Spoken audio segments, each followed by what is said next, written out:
भाई पिछले क्लासेस में लगभग 6 से 7 क्लासेस में आपके पूरे के पूरे इंटरनेशनल बिजनेस कवर हो गए नहीं। चलिए, बची रही टेस्ट। तो हमने सोचा कि 12 तारीख को, 12 नवंबर, जिस दिन दीपावली है ना। हाँ, 12 नवंबर दिवाली।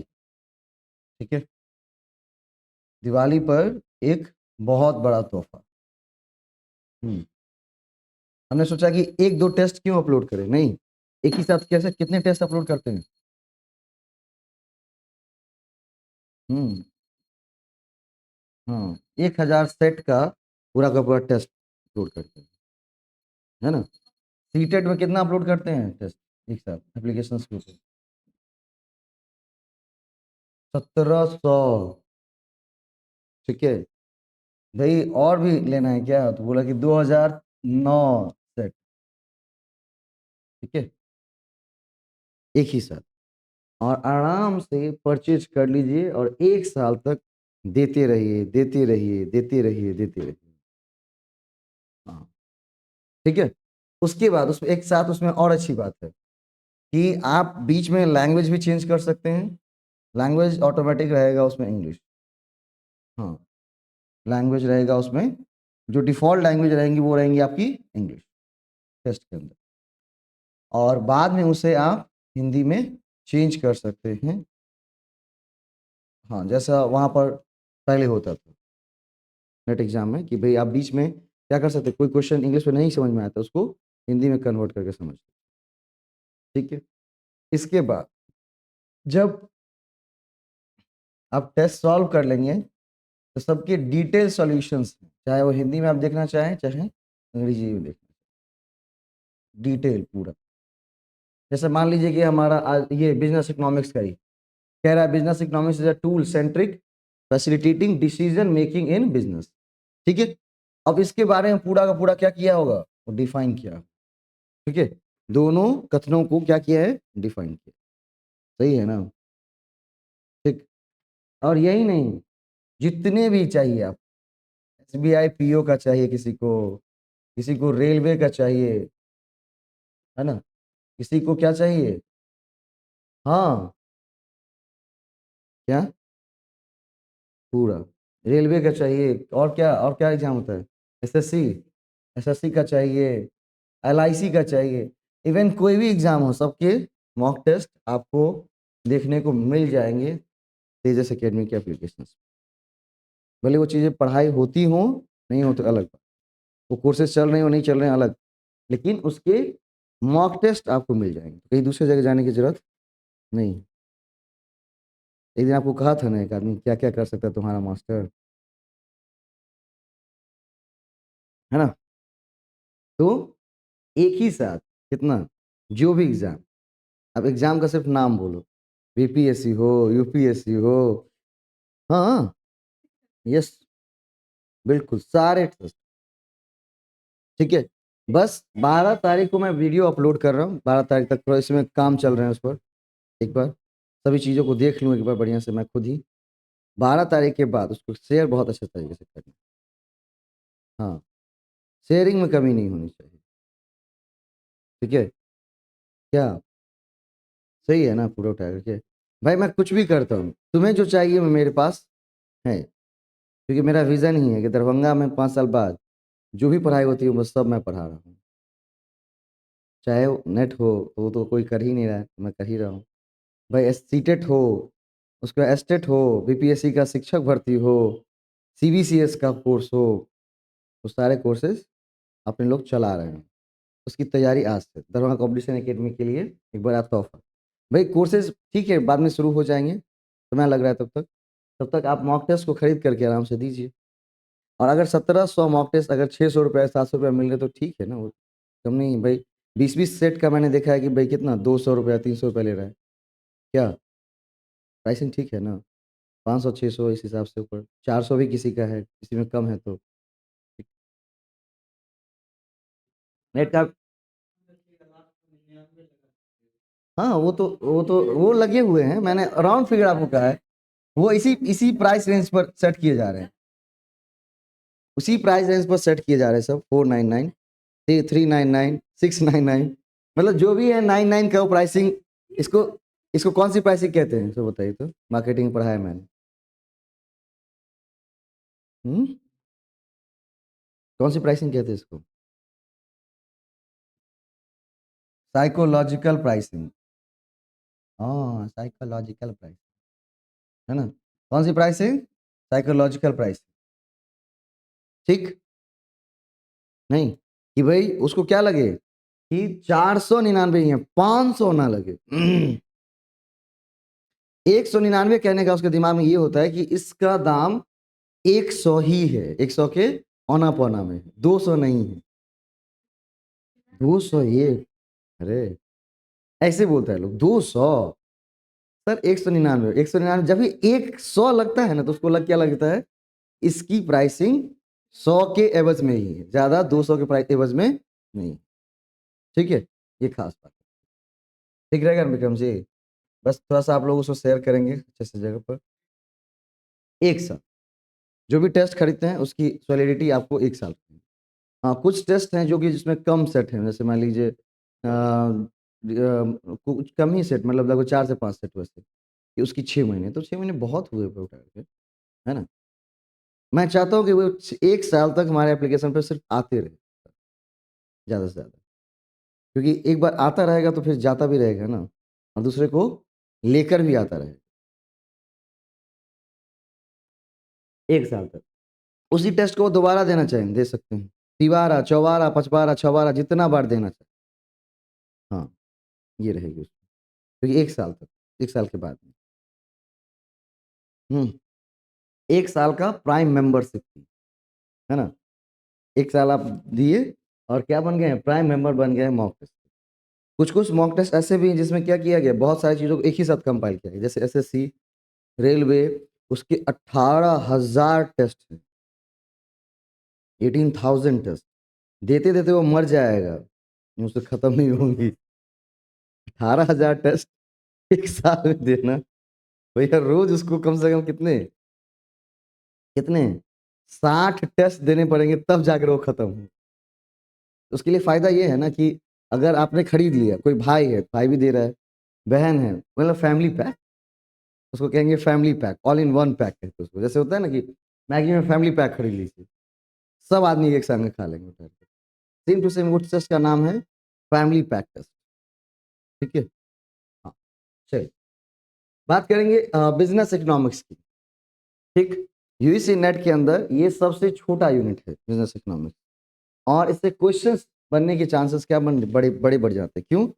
इसके टॉपिक्स कम है। ठीक है, इसका नहीं, सीधे पूछ लेंगे, 2 लाख रुपया फेंका हुआ है। ठीक है, क्या असर्शन रीजनिंग का क्वेश्चन पहला, 2012 June. Business economics is a tool centric facilitating decision making in business. Business economics एक टूल सेंट्रिक अप्रोच है जो कि क्या करता है, बिजनेस के अंदर डिसीजन मेकिंग का काम करता है। क्या करता है बिजनेस के अंदर? डिसीजन मेकिंग का काम वो करता है, मतलब बिजनेस में डिसीजन लेने का काम किसका है? बिजनेस इकोनॉमिक्स का, ऐसा कहना। ठीक है, चलिए दूसरा है, it provide an analytical understanding of economic activity. ये क्या करता है, तो बिजनेस को मतलब एक एनालिटिकल अंडरस्टैंडिंग, मतलब एक मतलब विश्लेषणात्मक समझ प्रदान करता है, किसको? बिजनेस को। किस चीज के लिए? इकोनॉमिक एक्टिविटीज के लिए। किसके लिए? Economic activities. नहीं, दोनों के दोनों कथन बिल्कुल सही है। क्यों? क्योंकि बिजनेस इकोनॉमिक्स एक टूल की तरह काम करता है जो कि बिजनेस के अंदर डिसीजन लेने में क्या करेगा? हेल्प करेगा।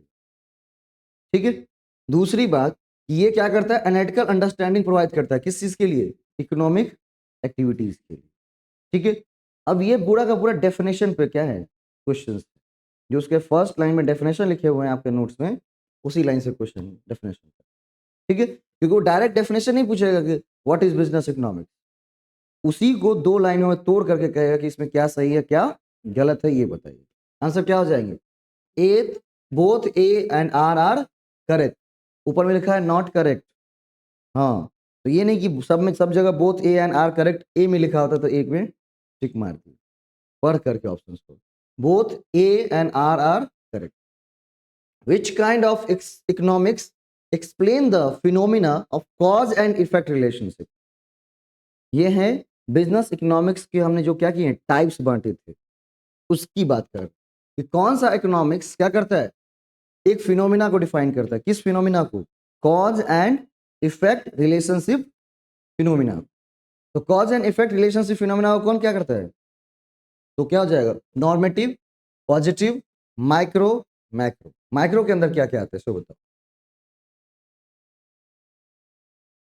माइक्रो के अंदर नहीं पता। मैक्रो के अंदर, माइक्रो मतलब छोटा सा, मैक्रो मतलब बड़ा। ठीक है, जब पूरी इकोनॉमी की बात कर रहे हो दैट्स कॉल्ड मैक्रो। ठीक है, माइक्रो मतलब किसी पर्टिकुलर चीज, जैसे डिमांड, कॉस्ट, ठीक है, सप्लाई, नहीं प्राइसिंग, ये सारे कहां पे आ जाएंगे? माइक्रो के अंदर आ जाएंगे। ठीक है, इसके बाद है क्या? नॉर्मेटिव, और एक क्या है बचा हुआ है हमारा? पॉजिटिव। कॉज एंड इफेक्ट की बात कौन करता है हमारा? पॉजिटिव। नॉर्मेटिव किस चीज की बात करता है? नहीं पता ना, नोट्स देख के आइए पता चलिए, उसमें लिखा हुआ है। चलिए, आंसर क्या हो जाएगा? Positive. Which subject is relevant to the study of customer behaviour? Customer के बिहेवियर को जानना है तो कौन सा सब्जेक्ट हमें पढ़ना चाहिए? Economics, psychology, sociology, all of the above? भाई हम कस्टमर बिहेवियर को जानना चाहते हैं, साइकोलॉजी पढ़ के क्या करेंगे इसे बताओ तो। हमें क्या करने होंगे? सभी विषयों को पढ़ने होंगे, इकोनॉमिक्स भी पढ़ना है। वहां पे क्या दिया था? कंज्यूमर बिहेवियर पढ़ा है ना आपने? ठीक है, इसके बाद साइकोलॉजी, उसकी दिमाग क्या कहती है। ठीक है, सोशियोलॉजी, समाजशास्त्र, समाज की आर्थिक और क्या उसकी व्यक्तिगत पृष्ठभूमि क्या है, तभी तो लोग खरीदेगा ना। मान लीजिए पैसा ही नहीं है तो खरीदेगा क्या सामान आपका? नहीं। और अगर पैसा भी है लेकिन वो खरीदना ही नहीं चाहता है तो खरीदेगा क्या? पैसे होने से खरीद लेते हैं, बन जाते हैं लोग, खरीदार बन जाते हैं। तो फिर क्या होना चाहिए? विलिंग टू बाय होना चाहिए। ठीक है, अगर आपके पास पैसा हो साथ में क्या होना चाहिए? विलिंग टू बाय, मतलब खरीदने की आप इच्छा रखते हो तभी आप क्या करेंगे? खरीद पाएंगे। जैसे हमारे दलाल का था, कितना ही पैसा हो जाए वो खरीद नहीं सकते। कितना भी हो जाए, क्योंकि उनमें विलिंग टू बाय नामक चीजें बिल्कुल जीरो है ना। विलिंग टू बाय नामक चीजें जीरो है। लोगों को 5-5 लाख 10-10 लाख क्या करते हैं? कर्ज पर देते हैं, और दूसरे के यहाँ 10 रुपए का बिस्कुट खाने चले जाते हैं। That's called willing to, not willing to buy. ठीक है, business economics is a subject which, business economic एक सब्जेक्ट है which study economics relationship, study economic activity at the aggregate, deals with the tools of economic use for decision making in business, study optimum allocation of limited resources. क्या होंगे? अभी पढ़ा है business economics का definition. Business economics is the tools of economics use for decision making in business. Business economics क्या है? Economics का एक टूल है ना। इकोनॉमिक्स बनी थी, बिजनेस इकोनॉमिक्स नहीं बनी थी। नहीं, क्या बनी थी? इकोनॉमिक्स बनी थी, बिजनेस इकोनॉमिक्स नहीं बनी थी। तो बिजनेस इकोनॉमिक्स कहा कि भाई इकोनॉमिक्स का ही एक पार्ट जो कि किससे डील करेगा? बिजनेस के जो प्रॉब्लम्स है उसको डिफाइन कर। ठीक है, हाँ। 2014 June, which one of the following does not explain basic nature of business economics? Basic nature नहीं, देखिए 2014 से में कैसा क्वेश्चन पूछा है, ये सारे के सारे क्या है? डेफिनेशन के पार्ट है जो आपके चैप्टर 1 में। आज का सीन देखेंगे तो बिल्कुल अलग। ठीक है, 14 जून को क्वेश्चन पूछा, विच one of the following does not explain basic nature of business economics? ठीक है, behaviour of forms in the theory and practice, distribution theories like rent, wages and interest along with the theory of profit, use of the tools of economic analysis in clarifying problem in organizing and organizing organizing and evaluating information and in comparing alternative course of actions, integration of economics theory with business practices for the purpose of facilitating decision making। क्या हो जाएगा answer? इसका answer क्या हो जाएगा? लिखा है which business economics does not explain, इसमें से कौन सा उसका नेचर ऑफ मतलब बिजनेस इकोनॉमिक्स का कौन सा बेसिक नेचर नहीं है? तो पहला behaviour of forms in the theory and practice, ये उसका नेचर है। दूसरा use of the tools of economics, ये भी नेचर है। नेचर क्या नहीं है? Distribution theories like rent, wages, interest along with the theory of profit. ठीक है, इसकी बात नहीं करते, ये बात करते हैं टूल्स इसलिए यूज करना ताकि हमारा ऑल्टरनेटिव कोर्स ऑफ एक्शन कैसा है ना। इसीलिए हम यहाँ पर क्या पढ़ते हैं, दो चीजें, कौन सी प्रॉफिट? इकोनॉमिक प्रॉफिट और अकाउंटिंग प्रॉफिट। ये किस प्रॉफिट को डिसाइड करता है? Business economics. पेन धसा धसा के मारेंगे, सोच पा। बिजनेस इकोनॉमिक्स किस प्रॉफिट की बात करता है?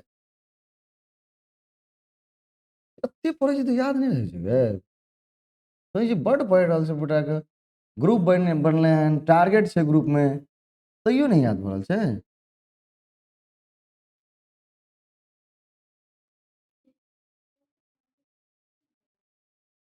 जरीन हमको फोन की थी, बोल रही थी उस दिन, सर वो लोग टारगेट टारगेट बनाई हुई हैं क्या? कि हम बोले बढ़िया बात है, अच्छी बात। तो टारगेट करने के बाद भी नहीं याद हो रहा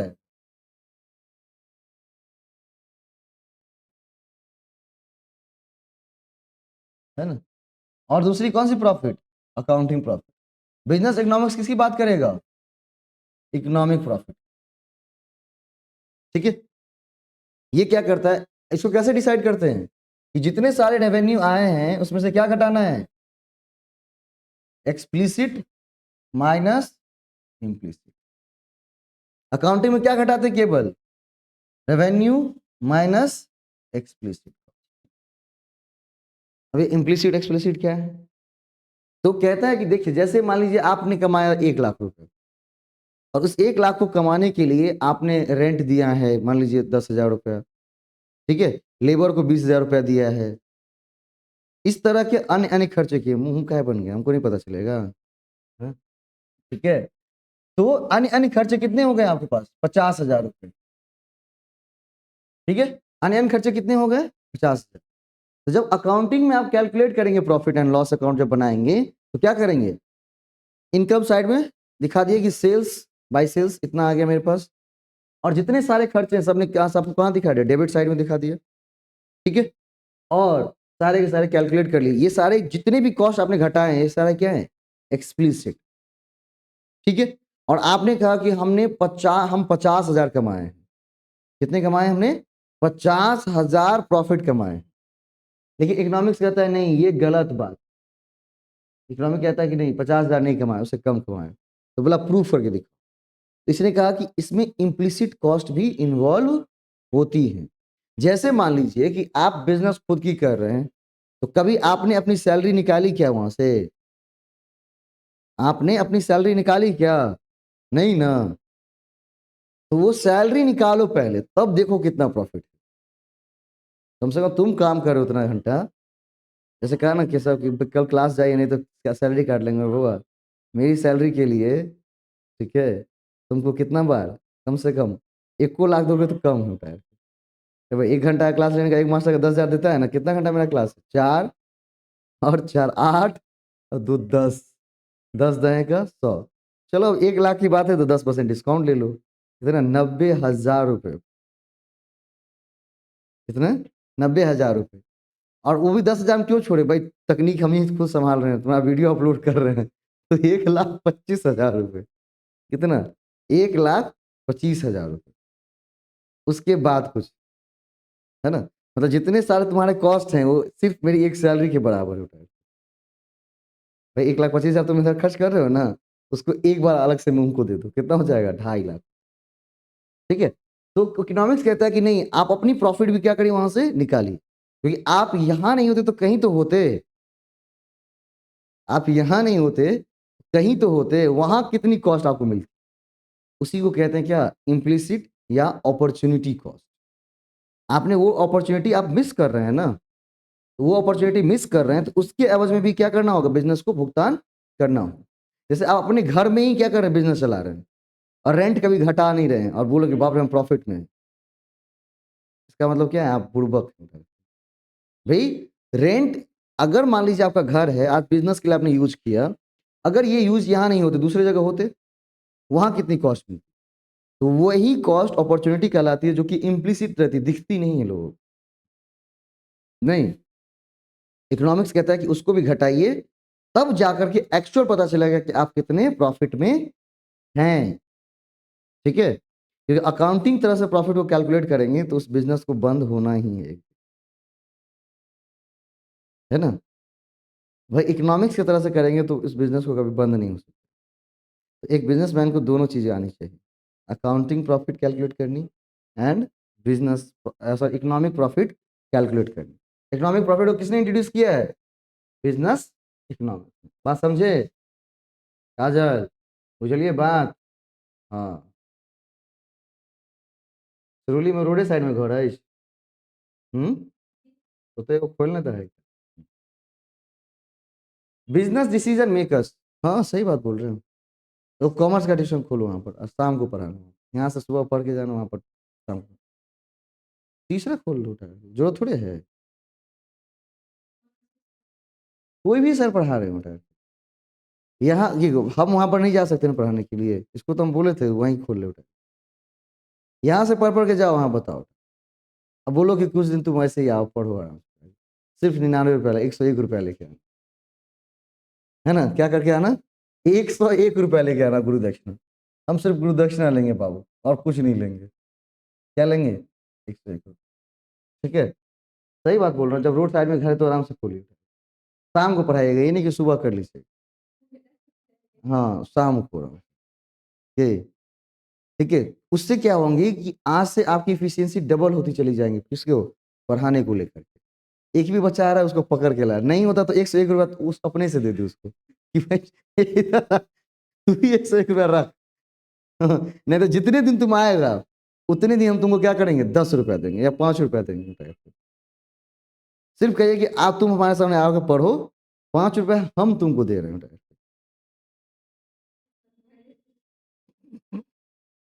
हमसे ले जाइएगा पैसा, कोई दिक्कत नहीं, फीस में काट लीजिए। 5-5 रुपया रोज। आएगा कि नहीं आएगा? अरे भाई आएगा, लाइन लगाए रहेगा कि हम घुसेंगे तो हम घुसेंगे। लेकिन बोल दीजिएगा कि बुआ इस मैं रजिस्ट्रेशन करवा रहा हूँ, अगर आज तुम 5 रुपया लेके चले गए और कल जो तुम नहीं आए तो ये नहीं बोलना कि 5 रुपया नहीं दीजिए हमको, तुमको 5 रुपया लगेगा। यहाँ का काम है कि रेगुलर आओगे तुम, क्या करोगे? रेगुलर आओगे इस कोर्स में। अगर रेगुलर नहीं आए तो आज 5 रुपये दे रहे हैं, कल 5 रुपया तुमसे ले लेंगे। कि वसूली होता जाएगा, क्योंकि विद्यार्थी की एक आदत है, वो रेगुलर कभी आ नहीं सकता। किसका?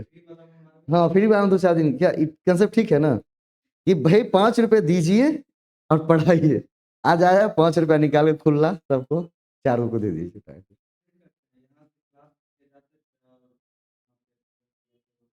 नहीं नहीं, वो तो मतलब पैसे वाली बात दूसरी तरह से कही है, लेकिन उससे क्या होंगी कि भाई जो जो कंसेप्ट आप पढ़ते जा रहे हैं उसको एक बार रिपीट करते जा, उससे दूसरा भी सीख रहा है, और आप तो क्या है ग्रो कर ही रहे हैं, और वो भी साथ में ग्रो कर, क्योंकि आपने यूजीसी नेट पास की तो आपके गांव में कुछ तो बदलाव होनी चाहिए ना। क्या भाई, नेट वाला मास्टर पढ़ाए वो और दूसरा पढ़ाए वो, दोनों में अंतर है ना। हाँ ठीक है, चलिए।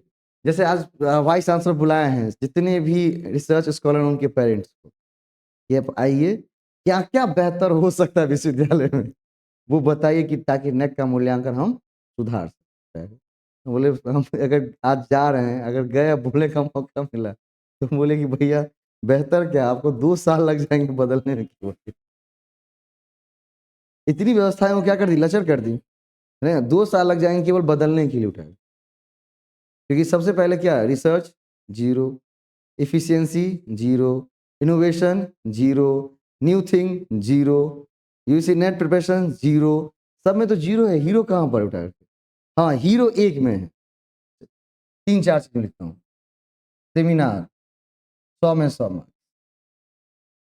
सेमिनार 100 में 100 मार्क, सेमिनार के फोटोज 200%। ठीक है, भोजन 300%।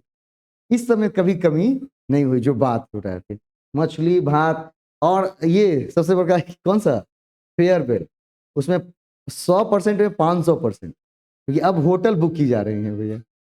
ठीक है, चलिए Business decision makers deals with the complex rather than chaotic business condition of the real world and have to find the way to their destination, achieving the goal that they set for themselves.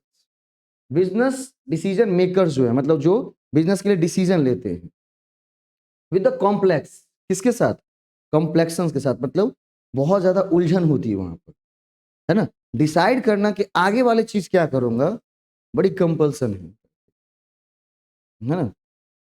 जैसे 12 तारीख वाला जो plan बताया है, बोलने में तो कितना सिंपल लगा, आप सुन भी लिए, ठीक है, कर भी देंगे, लेकिन उसको करने के लिए जो जो आर्थिक, व्यक्तिगत और मानसिक प्रताड़ना हुई है वो हम ही जान रहे हैं उसको, ठीक है।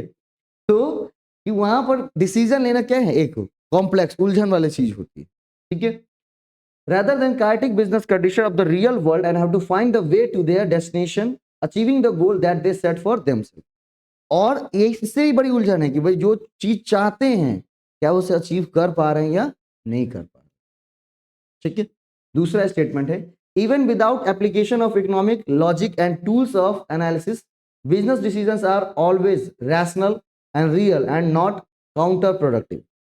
बोला कि जो विदाउट एप्लीकेशन मतलब बिना प्रयोग के कोई भी इकोनॉमिक लॉजिक या उसका एनालिसिस ऐसे तरीके से अगर हम बिजनेस डिसीजन करते हैं तो क्या रहेगा, रैशनल, रियल और नॉट अ काउंटर प्रोडक्टिव। मतलब काउंटर प्रोडक्टिव का मतलब क्या, उसकी कोई भी प्रोडक्टिविटी आपको नहीं दिखेंगी, ऐसा कह रहे हैं। क्या करेंगी, प्रोडक्टिविटी नहीं दिखेंगी, वो रियल होंगी, क्या होंगी, रैशनल होंगी, समझदार जैसी होंगी। क्या होगा आंसर? पहला क्या है, business decision makers deal with the complex rather chaotic business condition of the real world and have to find the way to their destination। मतलब वो बोलते हैं कि ऐसे डिसीजन लेते हैं, रियल में कुछ और है और वो अपने डिसीजन कुछ और ले रहे हैं, नहीं, जो सिचुएशंस रियल में है उसको क्या करता है वो एनालिसिस करके फिर डिसीजन लेते हैं ताकि हम अपने गोल को अचीव कर सकें। लिखा है ना, rather chaotic business condition with the complex rather chaotic business of the real world। मतलब रियल वर्ल्ड की जो सॉल्यूशन है वो नहीं, बिजनेस इकोनॉमिक्स रियल वर्ल्ड की प्रॉब्लम को समझता है, ठीक है, और फिर क्या करता है, डिसीजन लेता है ताकि हम उस गोल को अचीव कर सके, ठीक है। इसलिए कहता है कि rather particular business condition of the real world, नहीं, बिल्कुल एग्जैक्ट वैसा ही। तो पहला क्या है, बिल्कुल गलत। दूसरा क्या बोलते हैं, even without application of economic logic and tools of analysis, business decision are always rational, real, are not counterproductive. वो क्या होते हैं कि बिना applications, logic, tools of analysis, business decision always rational. Business decision कैसे होते हैं, rational होते हैं, ठीक है, रियल होते हैं और नॉट काउंटर प्रोडक्टिव। जरूरी नहीं है कि वो क्या करेंगे, प्रोडक्टिविटी देंगे। आपके कोई डिसीजन बिजनेस में जरूरी नहीं कि वो क्या करेगा, प्रोडक्टिविटी देगा ही, नहीं भी दे सकता, क्योंकि अगर प्रॉब्लम्स घूम गई, मतलब जिस तरह की सिचुएशंस थी उससे थोड़ी सी घूम गई, सारी की सारी चीजें घूम जाएगी, ठीक है। चलिए आंसर क्या हो जाएंगे, C, 1 is correct and 2 is incorrect. अगला है रिस्क थ्योरी ऑफ प्रॉफिट, क्या हो जाएगा, Schumpeter, Walker, Hawley, Clark. Risk theory of profit, innovation theory of profit, rent theory of profit, dynamic theory of profit. Profit की अलग अलग theory, rent theory, risk theory, innovation theory. किसी का नाम सुने इसमें, किसका, ए का क्या हो जाएगा, ए का हमने नाम सुना हुआ है ना, रिस्क थ्योरी ऑफ प्रॉफिट किसका है, हाउले जी का। ए का क्या हो जाएगा, थर्ड। ए का थर्ड हो जाएगा तो कितना है, ए और सी। अब यहां पर दोनों में सी का 2 सी का 2 दिया हुआ है, बचा है किसका, B, innovation theory of profit. B का 4 होगा या बी का 1 होगा, और डी का 1 होगा या 4 होगा, ठीक है। क्लार्क और क्या है उधर, स्कम्टर, सॉरी एक मिनट, क्लार्क और स्कम्टर। डायनेमिक थ्योरी किसका, माइकल क्लार्क का था, नहीं, माइकल क्लार्क का केस कौन सा थ्योरी है, dynamic theory of profit. D का क्या हो जाएगा, 4, और तो डी का 4 हो जाएगा तो क्या हो जाएगा आंसर, सी। ए का 3, बी का 1, सी का 2, डी का 4। मतलब जो भी प्रॉफिट दी गई है उसका नाम और उसको देने वाले और उसके अंदर क्या कहा गया है वो चीज है, क्योंकि मैच ऑफ द फॉलोइंग में, क्योंकि एक क्वेश्चन पूछता तो एक ही पूछता, यहां पर मैच ऑफ द फॉलोइंग में पूछ लिया तो कितनी थ्योरी पूछ ली है, सीधे सीधे 4 थ्योरी। ठीक है, ये 19 के जून का क्वेश्चन। मैच द लिस्ट, हाँ सी आंसर हो जाएंगे। Match the list with list two, maximization of firms growth rate, इसको कहते हैं बोमल हाइपोथेसिस। उसके बाद है marginal utility functions, Marris hypothesis, satisfying behaviour, Williamson hypothesis, sales maximization, Cyert and March hypothesis. एक सबसे पहला पॉइंट हमने दिखाया है, सेल्स मैक्सिमाइजेशन किसका दिया हुआ है? बोमल। किसका? सेल्स मैक्सिमाइजेशन किसका है? बोमल का है। आंसर क्या हो जाएगा? डी का 1। आंसर क्या हो जाएगा? ए। आंसर क्या हो जाएंगे? ए। क्लियर? चलो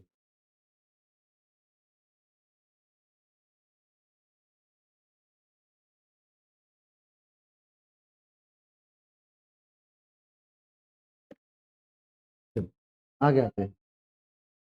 फिर match of the following question पूछ रहा है, profit as a rent theory. देखिए 19 के दिसंबर में, जून में भी क्वेश्चन पूछा है और दिसंबर में भी। Profit as a rent theory, ability, dynamic theory, risk theory, innovation theory of profit. तो एक तो हमको पता है कौन सी theory, risk theory of profit किसका है? सी का फर्स्ट हो जाएगा। सी का फर्स्ट कहां पर है? एक ही जगह। आंसर क्या हो जाएंगे? सी। मतलब एक बार 4-5 नाम अगर याद कर लें, उसी में से एक दो को उठा पटकेगा इधर या उधर पटकेगा। जून में सबका नाम पूछा था, इसमें कुछ नाम चेंज कर दिए, जैसे इनोवेशन थ्योरी चेंज कर दिए थे, है ना? क्या चेंज कर दिए? इनोवेशन थ्योरी चेंज कर दिए थे। तो भाई एक दो को चेंज करके क्या करेगा आपसे क्वेश्चंस वो अराइज करता रहेगा। तो सिर्फ 4-5, ठीक है, 4-5। और साथ में उसके जो डिस्क्रिप्शंस हैं, उन्होंने क्या कही थी ऐसे बारे में, ठीक है। रिस्क थ्योरी ऑफ प्रॉफिट क्या कहती थी, वेजेस थ्योरी ऑफ प्रॉफिट क्या कहती थी, वो नोट्स में लिखे हुए हैं, एक लाइन में।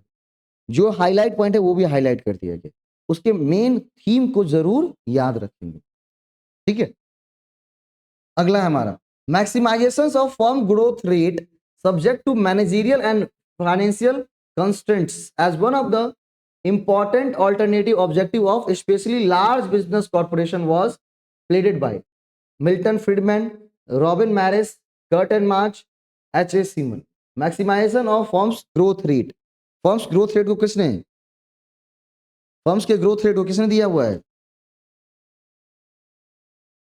Firms growth rate, sales maximization किसका? बोमल जी का। फर्म्स का ग्रोथ रेट किसका? Robin Marris. किसका है? रॉबिन मैरिस का। आंसर क्या हो जाएंगे इसके? बी। इन्होंने क्या कहा था कि हमारा ध्यान कहां रहना चाहिए? फर्म्स के ग्रोथ पर, हम कितने आगे जा रहे हैं, ठीक है, हम कितने आगे जा रहे हैं। देखिए या तो सेल्स मैक्सिमाइज कर लीजिए या तो अपने ग्रोथ को बढ़ाइए, ठीक है। अब बिना सेल्स का ग्रोथ हो सकता है क्या? बिना सेल्स का ग्रोथ नहीं हो सकता है क्या? बिना सेल्स का ग्रोथ हो सकता है या नहीं? मतलब सेल मतलब कमी हो रहा है लेकिन ग्रोथ पॉसिबल है या नहीं? नहीं, बिना सेल्स के ग्रोथ।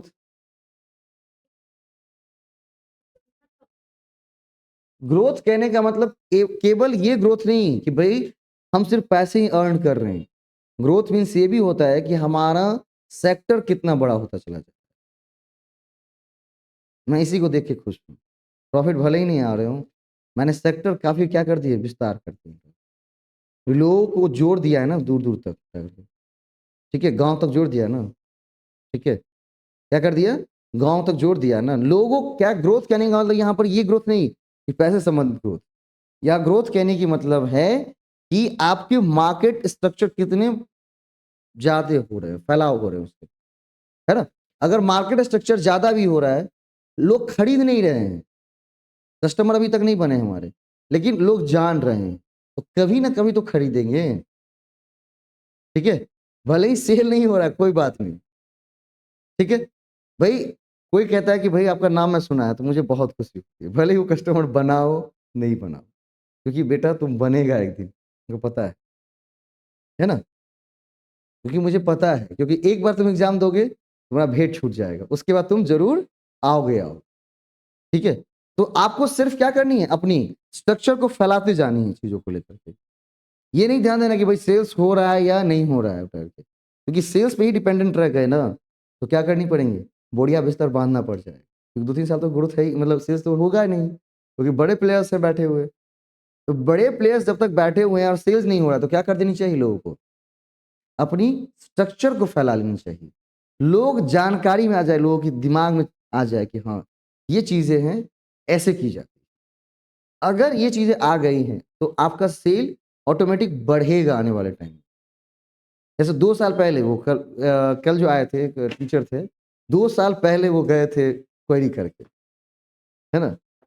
कल 2 साल पहले गए तो मैंने क्योंकि मैं जो रोज़ आएँगे तो मैं वही कहूँगा कि भैया पढ़ेंगे तो होगा। तो उनको लगा ये तो बेवकूफ़ है। खैर, बिना पढ़े भी हो सकता है वैसे जो है, इसको कौन थोड़ा पढ़ना थोड़ी ज़रूरी है। तो अपना गए, 2 साल में पूरे दुनिया को देख लिए हैं पहले, ऑब्ज़र्व कर लिए, ठीक है? उसके बाद आए बोले कि सर हमको खुद हिस्ट्री में करना है और कन्या को म्यूज़िक में करना है। स्पेशली सर आप ही गाइड करेंगे। हम कहे बेटा अब तो 30,000 तुमको लगेगा। क्या लगेगा तुमको? 30,000, क्योंकि तुमको पूरी दुनिया की ज्ञान हो चुकी है, ठीक है? क्या हो चुकी है? पूरी दुनिया की ज्ञान हो चुकी है ना? तो उससे किसके? हम दोनों के बेनिफिट्स है ना। लेट ही जुड़ा है, लेकिन ज़्यादा दे के तो जाएगा ना भैया। क्योंकि इतने दिन जो हमने आपके लिए वेट किया, उसकी भरपाई कौन? आने वाले कस्टमर। तो आप लोग बच गए उस चीज़ से। आने वाले कस्टमर उसको क्या करेंगे? भरपाई करेंगे, ठीक है? क्योंकि निश्चित रूप से इतनी सारी व्यवस्थाएँ को इतने दिन तक मेंटेन करके जो रखा गया है, उसकी चार्जेस किससे वसूल की जाएगी? उन्हीं लोगों से ना। आप उस टाइम क्यों नहीं चढ़े बताइए? चढ़ जाते तो आज पहुँच जाते वहाँ पर जाकर के, है ना? तो जैसे ही अगर कभी भी क्या हो, अगर लगे आप ऑब्जर्व किए कि ये चीजें नई आई हैं और सही हैं, तो जो स्मार्ट कस्टमर हैं उनको चाहिए कि वो चीजों को पटक से ले लें, है ना? क्योंकि इनोवेशन सबको नया ही लगता है, वो बिल्कुल नया होता है। दरभंगा में नेट एक इनोवेशन सा लगा उसको, आविष्कार। क्या लगा है? आविष्कार, ठीक है? तो आविष्कार सबसे पहले क्या लगती है लोगों को? डराती है कि भैया सही है या नहीं है। लेकिन उसी आविष्कार को लोग खुद खरीदते हैं ना बाद में बहुत महंगे। जैसे कोई एसी बनाए होंगे उस टाइम और बेचना शुरू किए होंगे, तो मारना शुरू किया होगा इंडिया में। कुछ इसी का क्या काम है बताओ तो? इतना हमारा अच्छा तो वैसे ही आ रहा है। और आज हर घर एसी। आदित्य विजन का एक नारा है दरभंगा के, जब तक हर घर में एसी नहीं लगाएंगे तब तक चैन की नींद नहीं सोएंगे, ठीक है? 1999 का पैक धरा देता है और आप ले जाइए सर एसी, चलाते रहे चलाते रहे चलाते रहे चलाते रहे चलाते रहे, ठीक है? हाँ, लेकिन इसकी ये चीजें हैं कि भाई अगर कॉस्ट लगी है, इसकी एक लाइफ भी है, 10 इयर्स कहता है और चलता भी काफी दिनों तक चला है लोगों को। तो एक क्या है, अच्छी खासी लाइफ भी है, ठीक, इसीलिए लोग परचेज भी कर लेते हैं। तो चलो अभी साल 2 साल ईएमआई भरना पड़ेगा ना, बाकी 8 साल इस चीजों को बेहतर तरीके से देख सकते हैं और एंजॉय कर सकते हैं। Constant optimization is closer to which one of the following objective of business firm? Business firm के ऑब्जेक्टिव कौन कौन से हैं? Sales maximization, profit maximization, satisfying behaviour, rent seeking behaviour. बोला कि कांस्टेंट ऑप्टिमाइजेशन, जो कांस्टेंट हैं, जो अलग अलग फैक्टर्स हैं, उसको ऑप्टिमाइज करना, ठीक है? ये विच of the following objective of business firm, ये ऑब्जेक्टिव ऑफ बिजनेस फर्म के किस ऑब्जेक्टिव से रिलेटेड है, ये पूछ रहा है। क्या करना? Constant optimization is closer to which of the following? Sales maximization करना मतलब सेल को बढ़ाना। प्रॉफिट मैक्सिमाइजेशन, प्रॉफिट को क्या करना है? इंक्रीज करना है। इसके बाद आती है सेटिस्फाइंग बिहेवियर। सेटिस्फाइंग बिहेवियर का मतलब क्या? जो भी आए उसको क्या करना है? सेटिस्फाई करके भेजिए।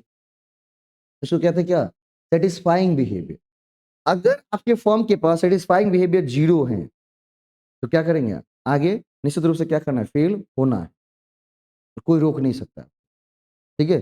फेल होना ही है, बिकॉज नॉट सेटिस्फाइड, ठीक है? इसीलिए हम बीच बीच में क्या करते हैं, एगो नया सेशन लेते हैं बैठ करके बाबा वाला, जैसे कल हुआ था। कल आप तो नहीं थे ना? हाँ, बड़े सुंदर बाबा वाले सेशन हुए थे 9 से 11 में, ठीक, याद होगा ना ईमेल वाला? आज पूछेंगे क्लास में। चलिए क्या हो जाएगा? Satisfying behaviour. आंसर क्या हो जाएंगे इसके? Satisfying behaviour. चलिए ऑब्जेक्टिव ऑफ बिजनेस फर्म और जो अलग अलग इकोनॉमिक्स थे उनका नाम है, फिर वही क्वेश्चन। क्या? Sales revenue maximization, maximization of firms growth, तो सेल्स मैक्सिमाइजेशन कौन हो जाएंगे? Baumol. Growth rate Marris. Long term survival तो क्या हो जाएगा? ए का हो जाएगा वहां पर 3 और बी का 4। ए का 3 बी का 4 कहां पर है? ए में। सी लॉन्ग टर्म सर्वाइवल रॉथस्चाइल्ड कहे थे, बोला कि भाई हम वो सब नहीं जानते प्रॉफिट क्या हो रहा है या तुम्हारा ग्रोथ कितना हो रहा है, तुम लॉन्ग टर्म सर्वाइवल में हो या नहीं। ठीक है, तो यहां भी मैं फिट बैठता हूं, लॉन्ग टर्म सर्वाइवल होंगे नहीं, क्या है लॉन्ग टर्म सर्वाइवल, क्योंकि अब बिहार में बीएड करेगा, सीटेट करेगा और 3 अटेम्प्ट देगा, जिनका निकल गया तो बढ़िया, नहीं निकला तो क्या करेंगे, एक ही ऑप्शन बचते हैं। तो चलो इस तरह का पीएचडी मार लेते हैं, क्योंकि इतना बुरा हो गया तो अब तो दूसरा जगह नहीं ना जा सकता है, या नहीं तो किस में जाएगा? कंपटीशन में। चलो हम पढ़ा ही रहे हैं, ठीक है, नहीं जाएगा तो किस में जाएगा? चलो किसी कोचिंग को ज्वाइन ही कर लेते, पढ़ा ही देंगे वहां पर, तो वो भी हम कर रहे हैं उठा करके, है ना। तो लॉन्ग टर्म सर्वाइवल क्या होनी चाहिए? दिखनी चाहिए, है ना, क्योंकि 3 अटेम्प्ट में ऐसा नहीं कि दुनिया का सब बच्चा पास ही हो जाएगा, भैया सिलेक्शन ही उतने का है, यहाँ पर 5 लाख है, ठीक है। और आपने क्या किया? आपने भले ही डोमिसाइल लागू ना किया हो ना, यूपी डोमिसाइल लागू नहीं करेगा, करेगा ही, एमपी डोमिसाइल लागू है वहां पर, सबके यहाँ डोमिसाइल बिल्कुल लागू हैं, और जैसे ही डोमिसाइल कानून लागू होते हैं तो बाहर के कोई भी कैटेगरी के स्टूडेंट वहां जाए, सबको काउंट किसमें किया जाएगा? जनरल में, ठीक है, क्या करेंगे? जनरल के, ठीक है। इसकी एक प्लानिंग है बहुत बड़ी कि भाई जनरल को क्या करना है, जॉब नहीं देना है भाई, इसीलिए बाहर वाले को बुला, क्योंकि बिहार का बच्चा तो उसको रोक नहीं पाएगा जनरल वाला को, दूसरे को बुला ले रोकने के लिए, ठीक है। बोरो player which who among the following economics suggested the sales revenue maximization as an alternative objective of business firm? sales revenue maximization, ठीक है, alternative objective of business firm किसने कहा था? रॉथसाइल्ड, कर्टन मार्क, रॉबिन मैरिस, डब्ल्यूजे बोमल। ये 22 अक्टूबर 14 अक्टूबर 2022 का क्वेश्चन है, ठीक है। क्या हो जाएगा आंसर? 14 के क्या हो जाएंगे? बोमल, क्या हो जाएंगे? बोमल। 4 मार्च 2023 को क्वेश्चन था, the study of unemployment is the subject matter of which one of the following economies? किस इकोनॉमीज के अंदर अनएम्प्लॉयमेंट वाली चीजें कवर होंगी? Descriptive, normative, micro and macro. किसमें आएंगी? किसमें आएंगी? मैक्रो में आएंगी। आप कहते हैं क्वेश्चन बड़ा भारी है, सीधा सीधा नॉर्मल क्वेश्चन पूछा है कि भाई किस में आएंगी? प्रिस्क्रिप्टिव में आएंगी, डिस्क्रिप्टिव में आएंगी, मैक्रो में आएंगी और माइक्रो में आएंगी। और चारों टाइप क्या है नोट्स के अंदर पूरे डिफाइन कर दिए गए कि भाई डिस्क्रिप्टिव इकोनॉमिक्स क्या होता है, नॉर्मेटिव क्या होता है, मैक्रो क्या होता है और माइक्रो क्या, उसको उलट के पढ़िएगा, देख जाए, ठीक है। हाँ चलिए, sales revenue maximization as an alternative objective of business form was postulated by Williamson, Cyert March, Baumol, Rothschild. क्या हो जाएगा आंसर? बोमल। ये भी 4 मार्च का ही क्वेश्चन था, ठीक है। सेम क्वेश्चंस पीछे भी आए थे, है ना। चलिए हो गया ये सेट। चैप्टर नंबर 2 में आएंगे, फटाफट करें। Demand analysis. डिमांड को क्या करना है? एनालिसिस करना है। बोला normally demand curve slope, normally demand curve का स्लोप कैसा होता है? Downward, upward, horizontal, vertical. Normally क्या होता है? डिमांड कर्व का स्लोप कैसा होता है? डाउनवर्ड होता है, अपवर्ड होता है, कैसा होता है? डाउनवर्ड होता है ना। राइट टू लेफ्ट या left to right? Left to right, ऐसे होते हैं ना। नॉर्मली डिमांड कर्व जो होता है, ठीक है, downward, left to right, left से राइट तक वो डाउनवर्ड चला जाता है, ठीक है। बाद में जब कंडीशन बदलेंगी तो अलग अलग चीजें हो जाएंगी। ये 12 जून को पूछा था, अब ऐसे क्वेश्चन नहीं। A commodity is used for multiple purpose, then the demand for it is known as joint demand, composite demand, direct demand, autonomous demand. Types of demand, chapter number आपका क्या है? उसमें 2 है शायद नोट्स के अंदर, डिमांड वाला, ठीक है। उसमें लिखा है टाइप्स ऑफ डिमांड। तो भाई अगर बोला है कि a commodity used for multiple purpose, किसी कमोडिटी को हम बहुत सारे पर्पसेस में यूज कर सकते हैं, अगर उस वस्तु की हम डिमांड करते हैं तो उस किसी किस तरह का डिमांड कहा जाएगा? Joint, composite, alternative, sorry joint, composite, direct और ऑटोनमस। क्या हो जाएगा उसका? जो जुड़ा हुआ हो।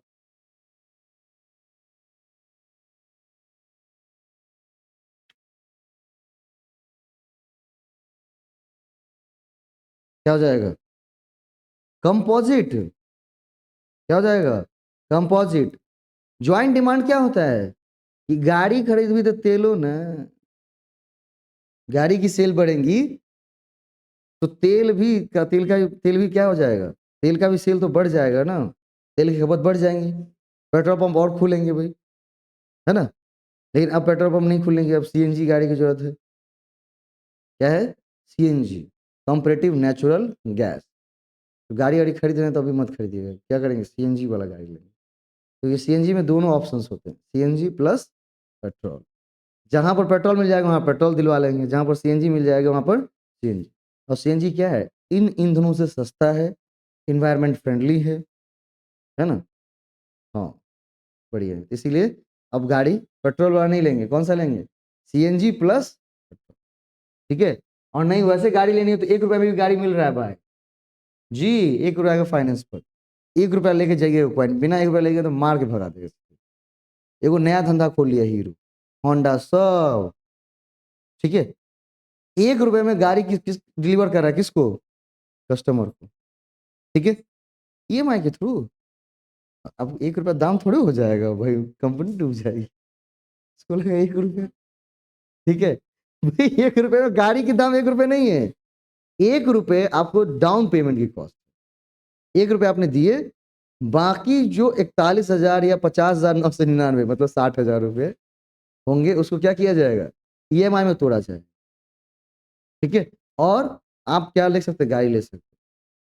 ठीक है। कभी भी ईएमआई और लोन किसके लिए बढ़िया है? बिजनेसमैन के लिए, इंडिविजुअल व्यक्ति के लिए वो चीज़ अच्छी नहीं है, है ना। उसको पता है कि यहाँ से नहीं वहां से पैसा आ जाएगा तो किसी तरह से भर देंगे। लेकिन नॉर्मल आदमी के लिए क्या है? बहुत ज़्यादा तकलीफदायक हो जाता है। अब वो कोई घटना घट गई, घर में पैसा खर्च हो गया, लेकिन उसका ईएमआई तो टाइम पर देना है, बाउंस करेगा तो क्या हो जाएगा? क्रेडिट स्कोर 0 कर देगा।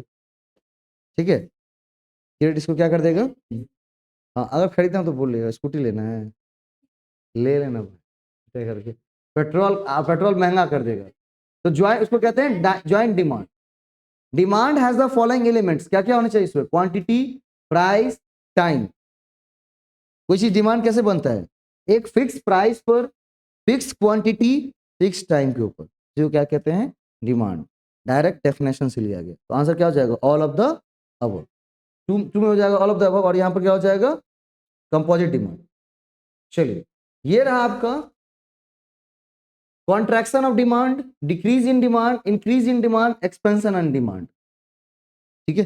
डिमांड कर्व का 3-4 प्रकार बताया था, क्या है ना उसमें। सबसे पहला contraction of demand. Contraction of demand का मतलब क्या होता है? डिमांड कम हो जाना। क्या हो जाना? डिमांड कम हो जाना। डिमांड कम हो जाने का मतलब क्या? डिमांड कम हो जाना का मतलब क्या होता है? क्या हो जाएगा? जैसे नहीं नहीं, कॉन्ट्रैक्शन ऑफ डिमांड क्या हो जाएंगे? Shift the demand curve. Price change effect क्या हो जाएगा? अगर प्राइस चेंज होंगे तो इंक्रीज इन डिमांड होगा, डिक्रीज इन डिमांड होगा, क्या होगा? डिक्रीज इन डिमांड होगा। अगर प्राइस चेंज होती है तो क्या हो जाएंगे? इंक्रीज या डिक्रीज? डिक्रीज। बी का क्या हो जाएगा वहां पर? बी का क्या हो जाएगा? हाँ, बी का 3। बी का प्राइस चेंज इफेक्ट।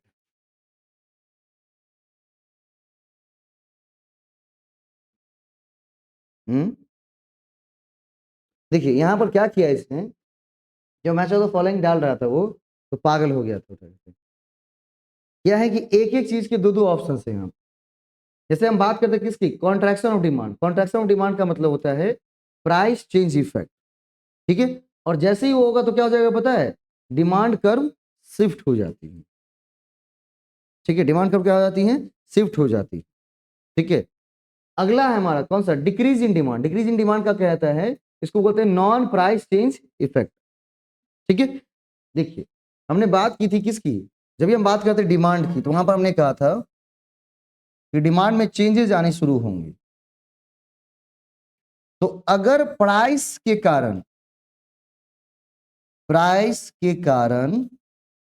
अगर डिमांड घटता या बढ़ता है, इसके कारण, प्राइस के कारण, क्योंकि डिमांड का एक फैक्टर क्या है, प्राइस, सबसे बड़ा फैक्टर है।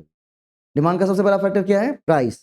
तो प्राइस के कारण अगर हमारा डिमांड क्या होता है, बढ़ता या घटता है, ठीक है, बढ़ेगा या घटेगा। तो अगर बढ़ेगा, अगर मान लीजिए हमने प्राइस क्या कर दी, हमने कम कर दी, तो क्या होंगे, डिमांड बढ़े जाएंगे।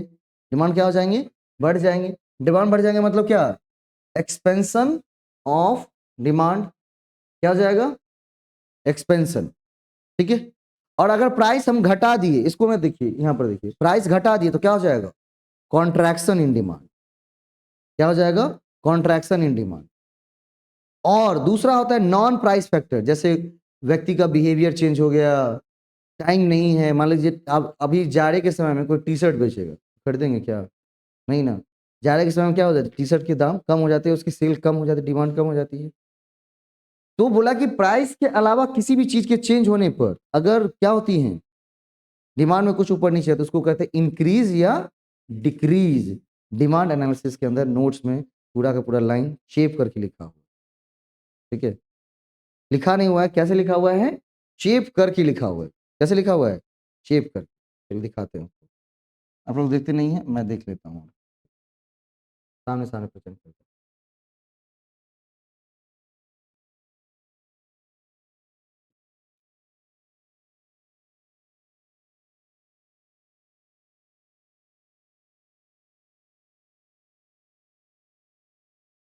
चला गया,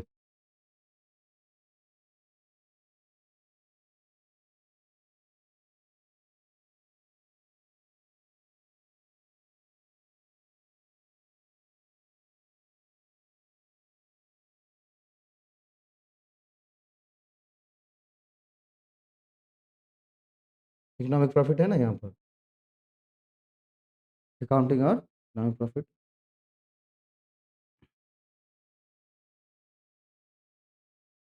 types of managerial economics, normative, एक मिनट यहाँ पर होगा, देखिएगा। तभी तो क्वेश्चन सॉल्व किया है ना, दिखाता हूँ, चैप्टर नंबर 1 में सब लिखा हुआ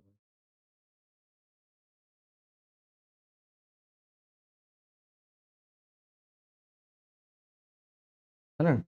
types of economics, micro economics, macro economics, ठीक है, स्कोप ऑफ इकोनॉमिक्स, उसके बाद nature of economics, assumption economics, फिर बिजनेस इकोनॉमिक्स आना शुरू किए गए। ओके, डिमांड वाली होंगी चैप्टर नंबर 7, है ना। Objective of business, profit maximization, multiple objective, Marris, Baumol, output, security, satisfaction, ये चैप्टर नंबर 2, डिमांड है। टाइप्स ऑफ डिमांड है, प्राइस डिमांड के बाद income demand, cross demand, direct demand. Direct demand मतलब कमोडिटीज और service which satisfy और your wants directly said to be a direct demand. All consumer good satisfy your wants directly, मतलब हमें गर्मी लगती थी तो हम एसी ले आए, तो डायरेक्टली क्या कर रहा है, हमारे को सेटिस्फाई, हमारे वांट को सेटिस्फाई कर रहा है, तो क्या हो जाएगा ये, डायरेक्ट डिमांड। फिर है joint demand, in the finished product, in case of bread there is a need for so many things, service of the flour mill, oven fuel, the demand of them are called joint demand. मतलब एक चीज का demand किया, दूसरे चीज की demand आ गई। Composite demand, a commodity said to have composite demand when its use made in more than one purpose, वहां लिखा होता है मल्टीपल पर्पस, ठीक है। डिमांड फंक्शंस, ये डिमांड फंक्शन हो गया, लॉ ऑफ डिमांड है। इसके बाद assumption ऑफ डिमांड और exceptions, demand schedule, market demand, demand curve, है ना, downward slope, left to right, price of the related goods.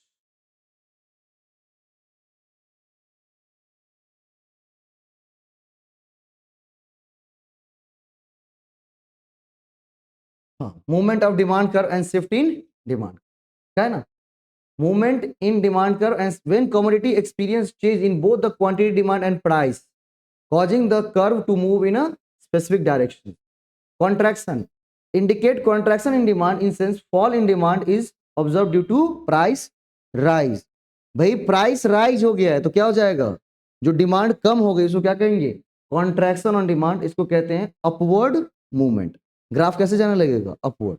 अभी तक ग्राफ कैसा था उसका, डाउनवर्ड। फिर है एक्सटेंशन, बोला it's so expansion in demand, इसको क्या कहते हैं, एक्सपेंशन इन डिमांड कहते हैं। जब change in demand for the product और service goes up because fall in price, मतलब प्राइस में अप एंड डाउन की वजह से क्या आती है डिमांड के अंदर, कॉन्ट्रैक्शन आती है या एक्सपेंशन आती है। तो जब कॉन्ट्रैक्शन होंगी तो डिमांड का कैसा होने लगेगा, अपवर्ड मूवमेंट, ऊपर जाने लगेगा। पहले क्या आ रहा था, डाउनवर्ड, ठीक है। और जैसे ही एक्सपेंशन होंगी वो क्या होने लगा, और ज्यादा डाउनवर्ड होना शुरू करेगा। देखिए जैसे यहाँ पर दिया हुआ है ना, यहाँ पर प्राइस, यहाँ पर क्वांटिटी। भाई प्राइस क्या कर रहे हैं, प्राइस पहले क्या था P1, यहाँ पर क्या थी क्वांटिटी डिमांड 1 पे थी, प्राइस हो गए 2, तो यहाँ पर क्वांटिटी कहाँ चली गई, वहां पर प्राइस हो गए क्वांटिटी 2 पर चली गई क्योंकि हम कम परचेज करेंगे ना। और प्राइस 3, प्राइस कम कर दिए तो कहाँ पर आ गई 3 पर। मतलब जैसे ही यहाँ पर क्या हो जाएगा, ये लाइन जो बता रहा है क्या, कॉन्ट्रैक्शन ऑफ डिमांड, और ये क्या है एक्सपेंशन ऑफ डिमांड। तो जैसे ही हमने प्राइस बढ़ा दिया डिमांड कब कैसे जाने लगी, ऊपर जाने लगी ना। हमने प्राइस घटाया तो क्या होने लगा, ठीक है, कॉन्ट्रैक्शन और एक्सपेंशन। ग्रीन वाला लाइन किसका है, एक्सपेंशन का है, वो बढ़ते चला जा रहा है और वो क्या होता है, घटता चला जाता है। बात समझे। तो प्राइस में चेंज की वजह से क्या आती है डिमांड के अंदर, कॉन्ट्रैक्शन और एक्सपेंशन। अगर कॉन्ट्रैक्शन होगा मतलब upward movement of demand curve, अगर एक्सपेंशन होगा downward movement of demand curve, ठीक है। हाँ क्वेश्चन देख लिया, फट सका उड़ेट कर। The shift in demand curve when the price of the commodity remain constant, price नहीं बदल रहा है, प्राइस कांस्टेंट है, but there is a change in quantity demand due to some other factor. लेकिन क्वांटिटी डिमांड में change आई है, क्या चेंज आई है, किसी अदर फैक्टर्स के कारण। तो अदर फैक्टर्स के कारण जो चेंज आई है ना, वो क्या कहेंगे, उसे कहेंगे शिफ्ट इन डिमांड कर्व, उसी को कहते हैं इंक्रीज या डिक्रीज, ठीक है। अब जैसे ठंडी आ गई तो क्या बच बिकेगा क्या, ये टी शर्ट, और दो चार को पकड़ रहता है खरीद लेता है। हाँ लोग है कि ठंडी में गर्मी वाला सामान खरीद लिया, गर्मी में ठंडी वाला सामान खरीद लिया, सस्ता में। ये आपके भी दिमाग में क्या है या नहीं, अगर किसी के है तो कैसे निकालेंगे बताइए तो, अगर किसी के दिमाग में है ये चीज तो कैसे निकालेंगे बताइए। स्कॉलर बनने जा रहे हैं ना, किसी के दिमाग में ये चीजें घुसी हुई है तो निकालनी है, उसके मिथ्या को बदलना है, मिथ को बदलना, कैसे बदलेंगे, कोई है, अच्छा, इसका बस हटा हटाया ज्ञान, हटाया हटाया ज्ञान मत लो भाई, क्योंकि आपने फाइनेंस के अंदर क्या पढ़ा है, टाइम वैल्यू ऑफ मनी पढ़ा है, और पढ़े लिखे बच्चे हैं ना घर के, टाइम वैल्यू ऑफ मनी, ठीक है। अब टाइम वैल्यू ऑफ मनी हमने पढ़ा है, तो क्या कभी आप जाड़े में, सॉरी गर्मी समय में, गर्मी में जैकेट खरीदेंगे क्या, नहीं खरीदेंगे, काहे नहीं खरीदेंगे बताइए। आप बोलेंगे कि मम्मी ये टाइम वैल्यू ऑफ मनी है, तो मारे एक के झाड़ू के, कौन सा टाइम वैल्यू ऑफ मनी रे, तो क्या खोल के बताना पड़ेगा टाइम वैल्यू ऑफ मनी, ठीक है। टाइम मनी की एक खास बात है, क्या जितना ये रहेगा उतने ज्यादा आप पावरफुल है, लेकिन पावरफुल तभी रहेंगे जब आप इसको इन्वेस्टमेंट करते चले जाएंगे, क्योंकि ये लिक्विड फॉर्म में रहा ना, तो आने वाले समय में क्या हो जाएंगे, इसकी वैल्यू घटती चली जाएगी, ठीक है।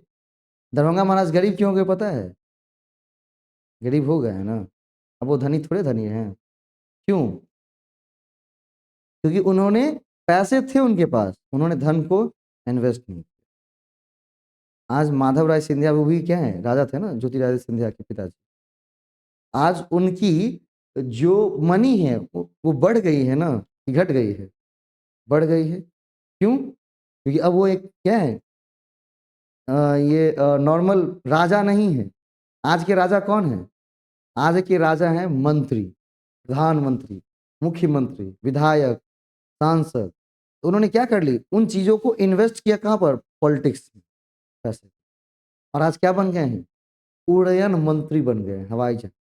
जो जो चार्टर प्लेन चढ़ना चाहेंगे वो चढ़ सकते हैं आराम से। पहले भी राजा थे और आज भी राजा हैं। तो आपके पास जो पैसा है उसको आप आगे समय में घटाना चाहते हैं या बढ़ाना चाहते हैं, इसकी जिम्मेदारी किसकी पर है? आपके ऊपर। ठीक है, आप उसको घटाना चाहते हैं या बढ़ाना चाहते हैं?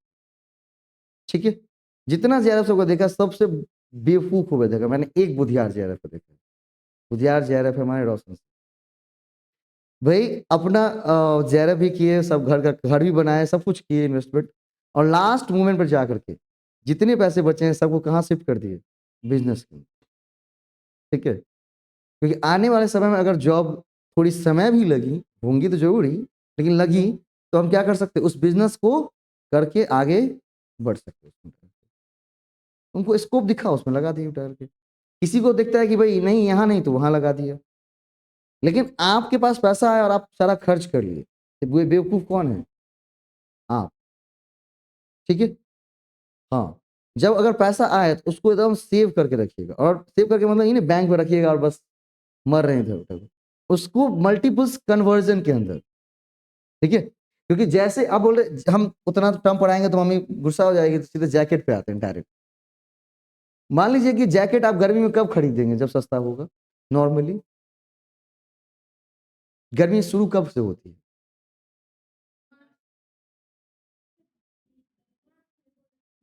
मार्च, अप्रैल, मई, जून,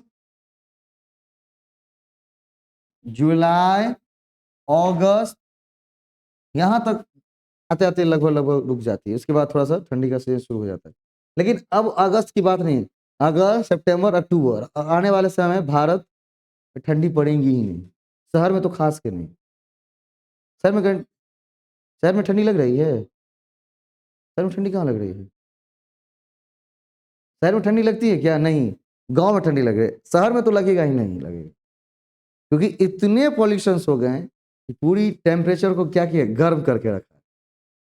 हाँ, मतलब ये ऑटोमेटिक हीटर है। Darbhanga is automatic heater. जैसी आप गांव से निकलते होंगे और दरभंगा में प्रवेश करते होंगे, हवा की रुख बिल्कुल बदल जाती है। जैसे ही मब्बी पर चढ़ता होगा बस हवा का रुख अपने आप बदल जाता है। जैसे आप दिल्ली मोड़ से इंटर होते होंगे, हवा का रुख बदल जाता है, क्योंकि एटमोसफेयर में क्या होती है, ऑटोमेटिक हीटर वहां शुरू हो जाते हैं, हम लोगों ने बना दिए। ठीक है, तो वहां पर ठंडी पड़ेंगे ही नहीं। मान लीजिए इन किसी महीने में आप क्या करेंगे, खरीदारी शुरू करेंगे। मार्च में तो नहीं खरीदेंगे, या मार्च में ही खरीद लें, अप्रैल में, मई में, जून में, जुलाई में, अगस्त में। ठीक है, अब मान लीजिए कि आपने 1000 का जैकेट वहां पर खरीद लिया क्योंकि सस्ता था। क्योंकि उस जैकेट को आपने देखा था क्या, पिछली बार छठ में वो पहना हुआ था, छोड़ा पूछे तो कितना का था? 2000। कितना का था? 2000।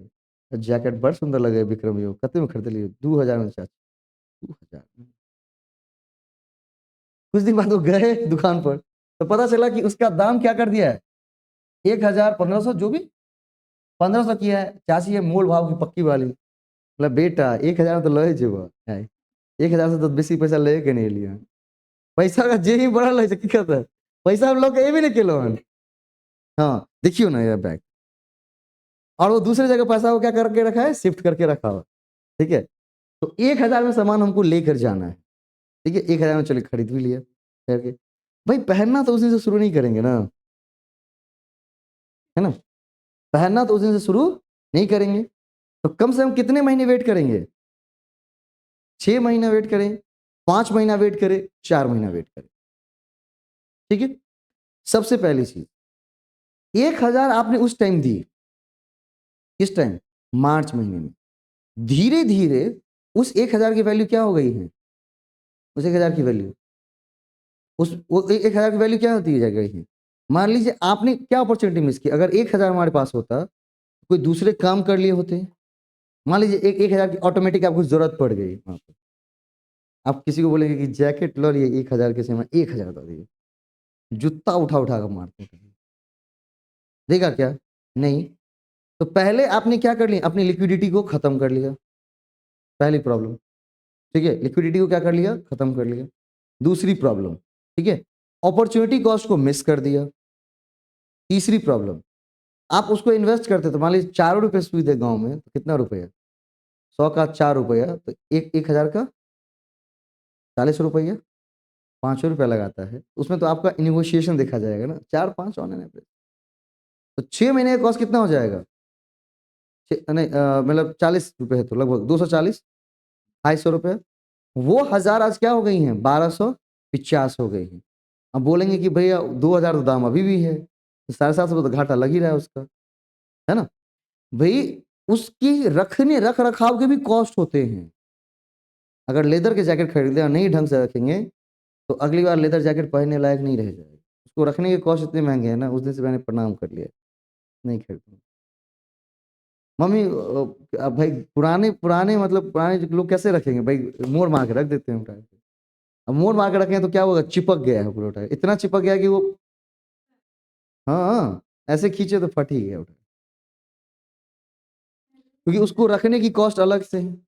उसको धूप पे सुखाते रहिए, लगाते रहिए, ये तो अपने इंडिविजुअल अपनी मेहनत करी, मेहनत भी तो लगा रहे हैं ना उसमें, तो अपनी मेहनत को और अपने उसके रख रखाव को, उसके इन्वेस्टमेंट को, सबको जोड़ लेंगे ना, 2000 सस्ता लग जाए। और दूसरी सबसे बड़ी बात, इस दुनिया के लिए, इस दुनिया के परिप्रेक्ष्य में उसकी स्टाइल चेंज हो जाएगी, नई स्टाइल आ जाएगी। ये आज की स्टाइल थी, अगली स्टाइल कुछ और होगी, आप क्या कर देंगे, मिस कर देंगे स्टाइल। ठीक है, और अगली बार 2000 का जैकेट भी एक बार पड़ गया, देखियो विक्रम भैया का, पुरान भगलो दूसरा लगा। गाँव में ऐसे होता है ना, अगर वो अगले बार दिखाने आएगा, देखियो विक्रम भैया आई जगह जैकेट खरीदना, पुरान भगलो दूसरा रंग खरीद ले लियो। ठीक है, तो कभी भी उस टाइम में वो चीजें नहीं खरीदनी। ठीक, क्योंकि हम 3 चीजों को मिस कर रहे हैं, अपॉर्चुनिटी कॉस्ट को मिस कर रहे हैं, अपनी लिक्विडिटी मिस कर रहे हैं, अपनी इन्वेस्टमेंट को मिस कर रहे हैं। इन तीनों चीजों को उस लोगों को डिफाइन कर देंगे, अपनी मम्मी को, पापा को, जो भी, तो वो समझ जाएंगे कि हाँ आए लगे बेटा के पढ़े लो। आज क्या लगा है कि बेटा बेटी को पढ़ाए हैं एक्चुअली, क्या, ठीक है। हाँ तो वो तो है ही तेज तराक उठा करके, नहीं तो बहुत तो मम्मी सब पागलों सब है ना, अलग अलग तरह की मम्मी मौजूद है ना, कुछ पागल मौजूद है, कुछ खरीदने के पर पागल है, कुछ मोबाइल में पागल है, अलग अलग तरह की मम्मी मौजूद हैं। मम्मियों के अलग अलग टाइप्स हैं, है ना। एक है कि अपना बच्चा को नहीं देख रहा है, दूसरे के बच्चा को देख रहा है, इस तरह की मम्मियों की संख्या काफी ज्यादा हो गई। हाँ, अपने बच्चा को नहीं देख रहा है, कहाँ जा रहा है, पढ़ रहा है कि नहीं पढ़ रहा है, तो बेटे के बियाह नहीं भेले कि, ओकर बेटा पढ़ के कि नहीं, नौकरी भेले कि नहीं, तू पर बेटा के देख लेना बेटा। सब सब जगह, शहर में भी, शहर गांव से बड़ा सती है भाई, जो शहर है वो उससे ज्यादा है, क्योंकि उसको तो गांव में तो कुछ काम भी है उस औरत को, कि धान फटकना है तो उसको देना है, यहाँ पर कोई काम ही नहीं है। जैसे ऑफिस गए साहबजादे, बस ये लोग निकल गया पूरा गर्मिंटी में, चाय पर चाय, चाय पर चाय, चाय पर चाय दिए जा रहा है 2 बजे तक। अब 2 बजे की वेट कर रहा है, जब बेटा आएगा उससे पहले जाकर के सीधे चढ़ा दिया खाना, आया उधर से 2 गाय भैंस लगा दिया सामने, खा लो। उस टाइम कुछ भी अगर कुछ किया ऊपर नीचे तो सीधे गाली देना शुरू गए, थोड़ा थोड़ा हम भर दिन काजे करते रहे मरिए जाए, है ना। अपनी भाभी को सीन देखे हुए इस पे थोड़ा सा कहते हैं। हाँ, मतलब अजीब तरह का देखते थे उनका।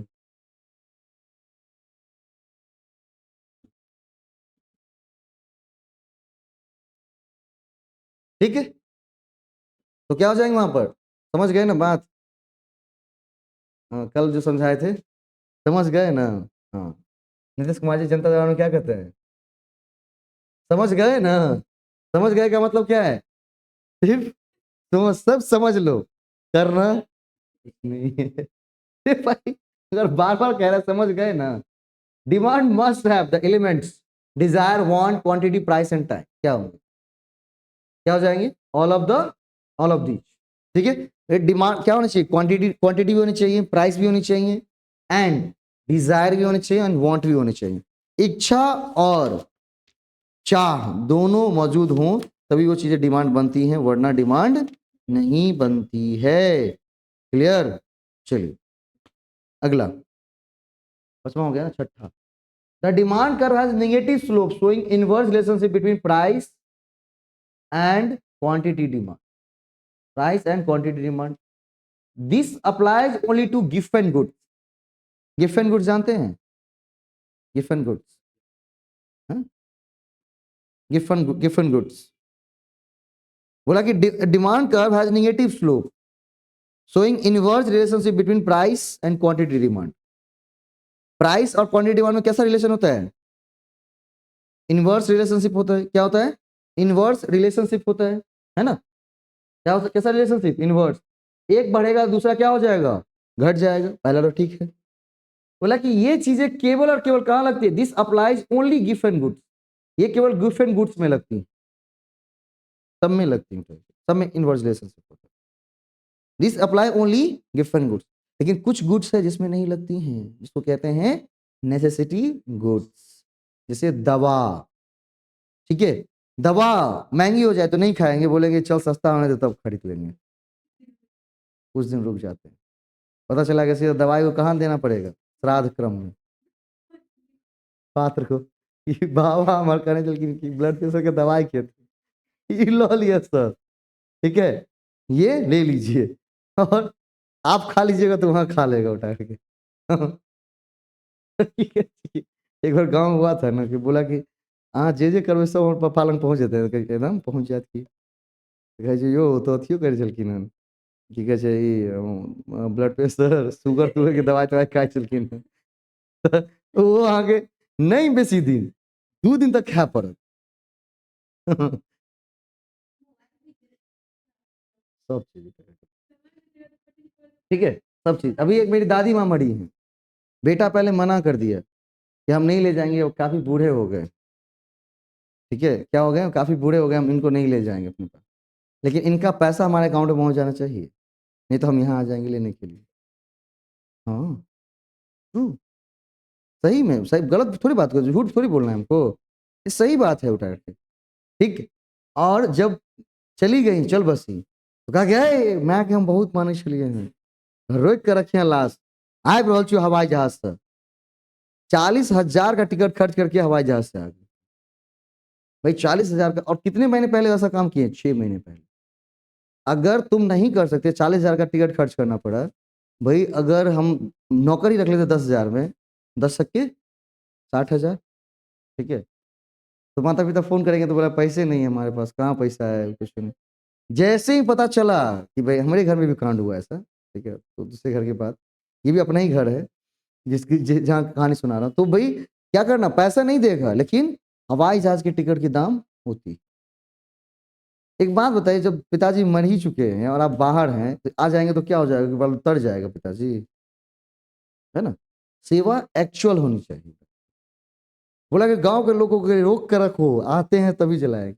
गांव का लोग 2 दिन तक भूखे प्यास से टटा रहा है। हाँ होता है, ठीक है, भूखे प्यास से टटा रहा है हमारे गांव में। हम तो लोग बोल रहे, हम लोग थे ही नहीं तो मारते जाकर के, चल जो पहले फूक दो ना, तोड़ो आपको मैं धो दो सीधा आपको। अरे भूख लागल है तो तोरा खेलियो ना तो तोरा चलते उठाकर, है ना। बच्चा सब है, सब भूखे पड़ा हुआ है बेचारा, टनटना रहा है, कोई जूस पी रहा है तो कोई दूध पी रहा है, कोई दूध ब्रेड खा रहा है। खाना बनेंगे नहीं कि जब तक वो अति नहीं होंगी तब तक। ठीक है, तो क्या चीज, पैसा नहीं, लेकिन जब क्या हो जाएंगे, चली जाएंगी तो टिकट है आने के लिए। ठीक है, तो उसे क्या कहेंगे, क्या कहते हैं भाई उसको, इस तरह का नेसेसिटी गुड्स, कि भाई दवा के लिए पैसा नहीं है लेकिन हाँ आज भोज के लिए बोल रहा है, आज थी है मीटिंग, चल के पूरा गांव, हाँ, और उससे भी ज्यादा है तो कहते भात दाल दिन रसगुल्ला हो गया चाहिए यार जी। चौटा के अलग चौड़ है भाई, उससे मत जुलझिएगा, वो उसका चौर अलग है। अगर वो एक रसगुल्ला खिलाया है तो बोलेगा वो भात दाल दिन एक रसगुल्ला खिलाए, चलो तो 2टा रसगुल्ला। हाँ, लोग खा के मरने पर है मेरे गाँव में, रसगुल्ला ऐसे नहीं से नहीं कि भात डाल देते हैं 4 रसगुल्ला, जितना खा सके उतना। लोग छिट्टा भर भर के खा रहे हैं। क्या कर रहा है? छिट्टा भर भर के। क्योंकि आप क्या करिए, खर्च करिएगा, कोई दूसरा तो फायदा उठाएगा ना। चलिए, there is no exception to the law of demand in the case of given goods, normal goods, article of conspicuous consumptions, ignorance of the buyer. Law of demand का कौन सा इसमें एक्सेप्शंस नहीं है? लॉ ऑफ डिमांड में exception पाए जाते हैं ना, कि वहां पर लॉ ऑफ डिमांड लागू नहीं होता है। वो कौन है भाई? क्या हो जाएगा? कौन सा एक्सेप्शन नहीं है? Normal goods. नॉर्मल गुड्स में क्या होता है? लॉ ऑफ डिमांड काम करते हैं। क्या करते हैं? लॉ ऑफ डिमांड काम करते हैं। प्राइस बढ़ेंगी, डिमांड कम हो जाएगा।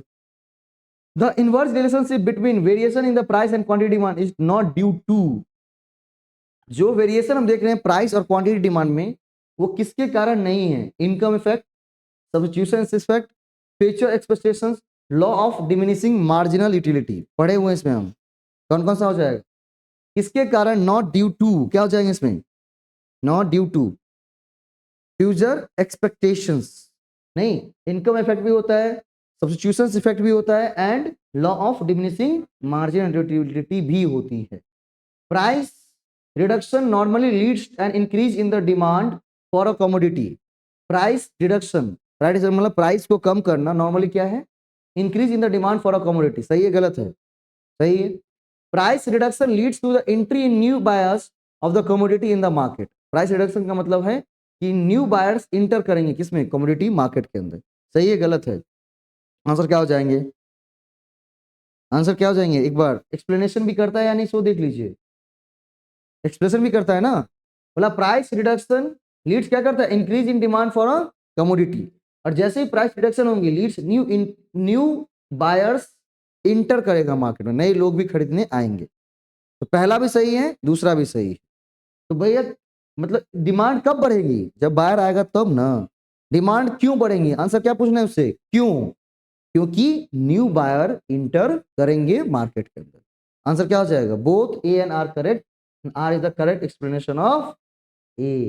In case of quantity of commodity demand change due to change in price of the commodity is called, price के चेंज होने के कारण जो क्वांटिटी डिमांड में चेंज आएंगे उसको क्या कहते हैं? एक्सपेंशन या contraction of demand, increase in demand, law of demand, positive या नेगेटिव डिमांड। क्या हो जाएगा? Expansion and contraction of demand. अगर प्राइस के अलावा दूसरे किसी के चेंज होने से तो क्या हो जाएगा वहां पर? इंक्रीज और डिक्रीज इन डिमांड। ठीक है। जब भी एक्सपेंशन आती है तो क्या होता है? Downward movement. कॉन्ट्रैक्शन आती है, अपवर्ड मूवमेंट। जब भी इंक्रीज आता है तो शिफ्ट इन डिमांड करो कहते हैं उसको, राइटवर्ड शिफ्ट। ठीक है। जब भी डिक्रीज होगा, लेफ्टवर्ड शिफ्ट। ठीक है। हाँ, 18 दिसंबर। Inverse relationship between the variation in the price and variation in the quantity demand, price effect, entry and exit of buyers, law of substitution, Gossen law of consumption.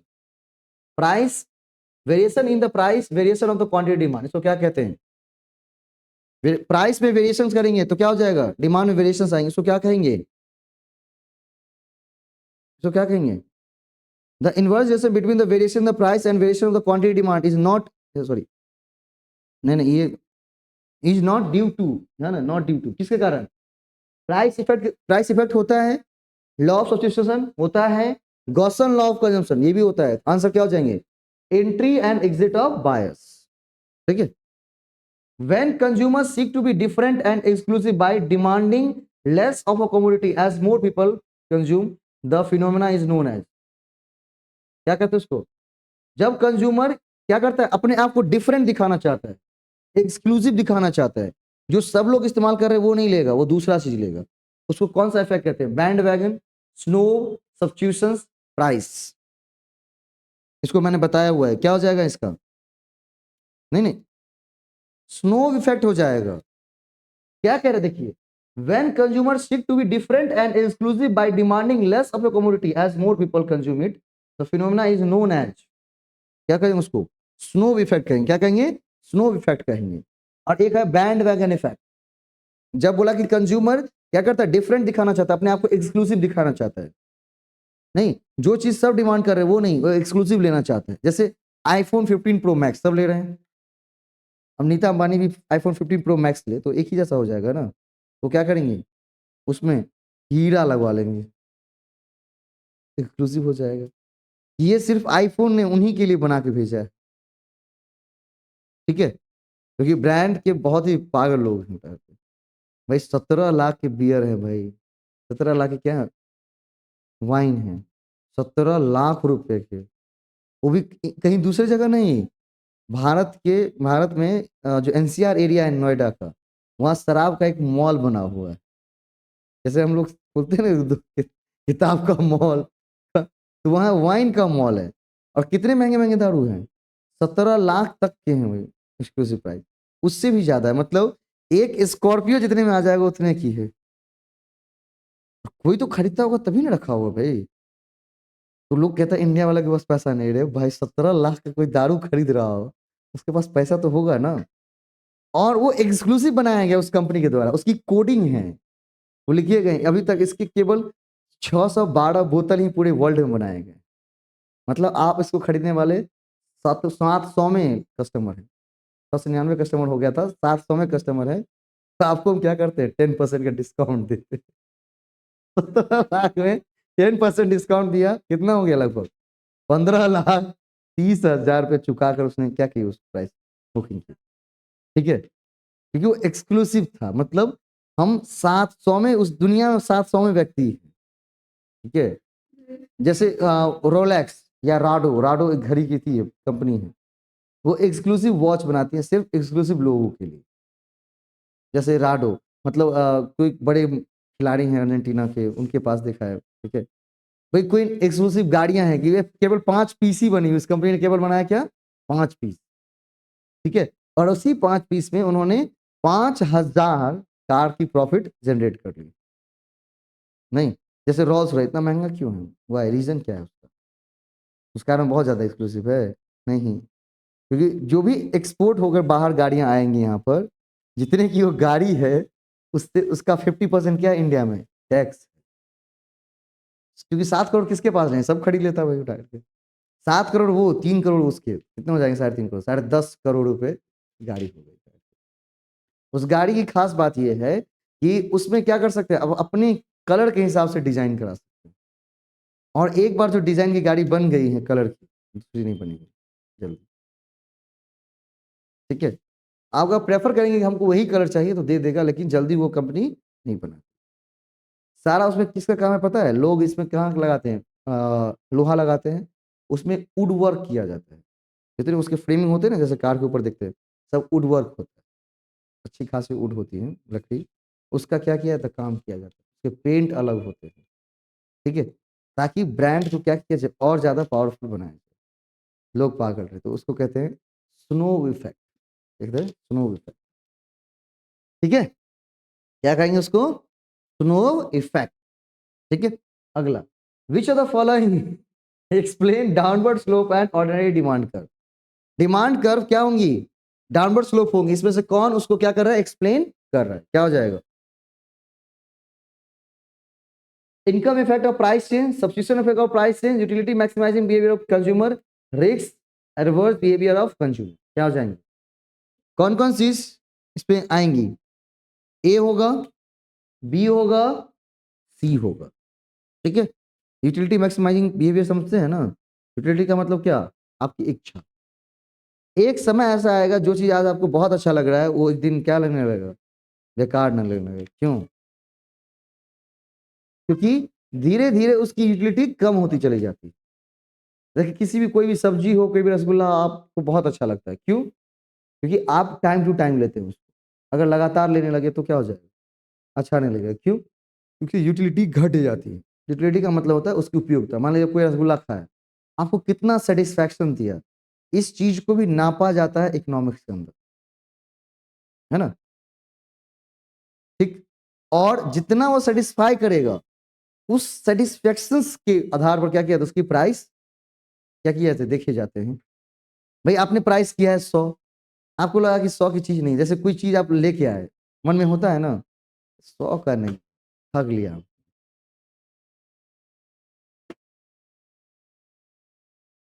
है ना। क्या कहता है?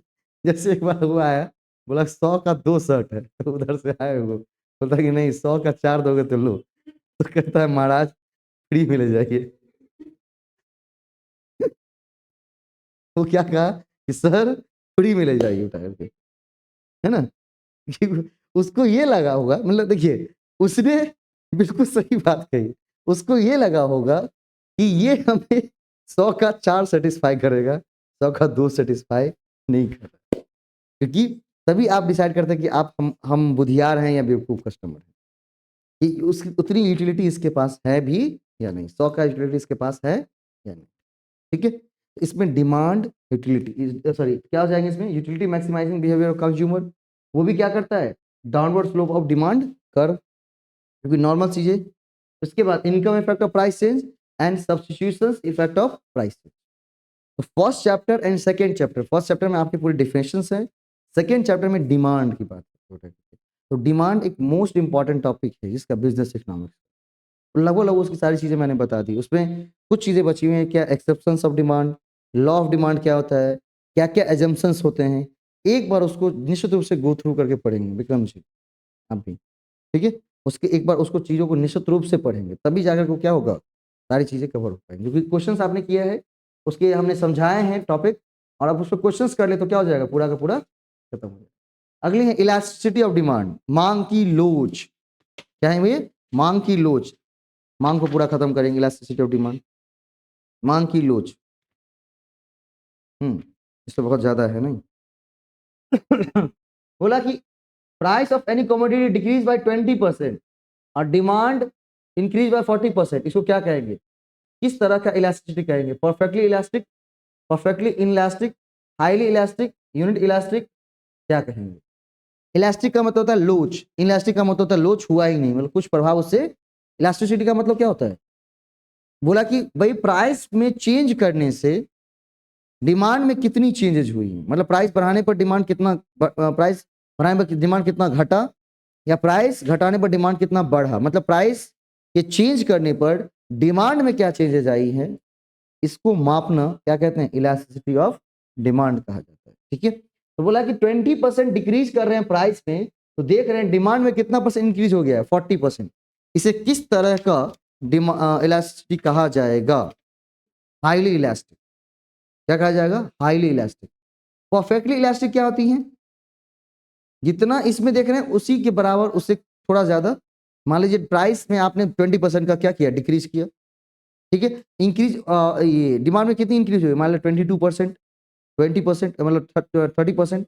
ये है क्या, एक नॉर्मल वाला परफेक्टली है।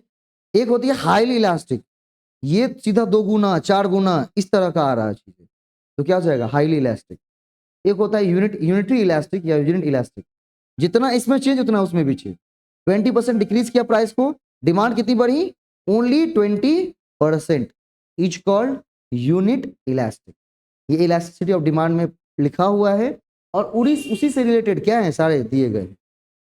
ठीक, इसको एक बार सॉल्व करिए बेटा, है ना, क्या करना है, इसको सॉल्व करना एज अ होमवर्क ट्रीट करना है। सारे क्वेश्चंस और नोट्स बिल्कुल आसान भाषा में दे दिए गए, बिल्कुल आसान से आसान भाषा में। आप उसको एक बार पढ़िए, क्वेश्चंस करें, जो जो दिक्कतें आती हैं उसको पूछें। ठीक है, बाकी जो चीजें हैं तो मैं करवा ही रहा हूँ, है ना। इलास्टिसिटी ऑफ डिमांड का मतलब यही होता है। उसमें फिर अलग अलग चाहे जीरो इलास्टिक होते हैं, जीरो इन इलास्टिक होते हैं।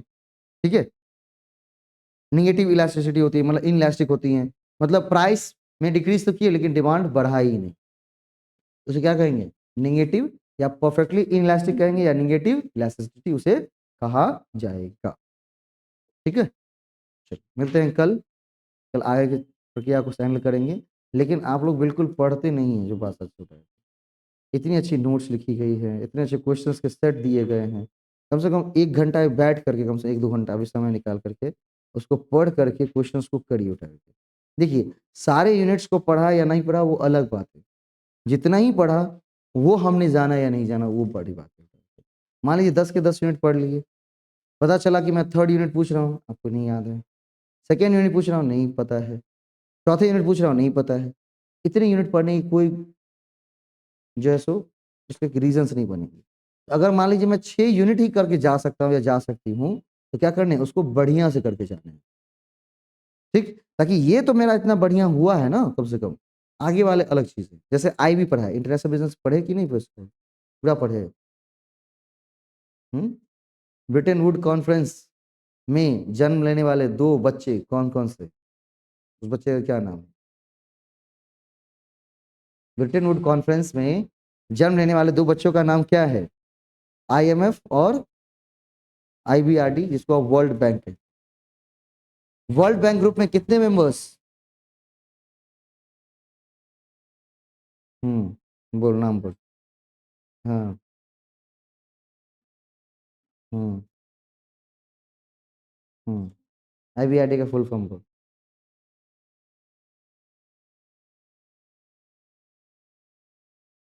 भारत किसका पार्ट नहीं है। बाकी सबका पार्ट है। आईएमएफ, बीओपी को ठीक करने का काम किसका है। हम्म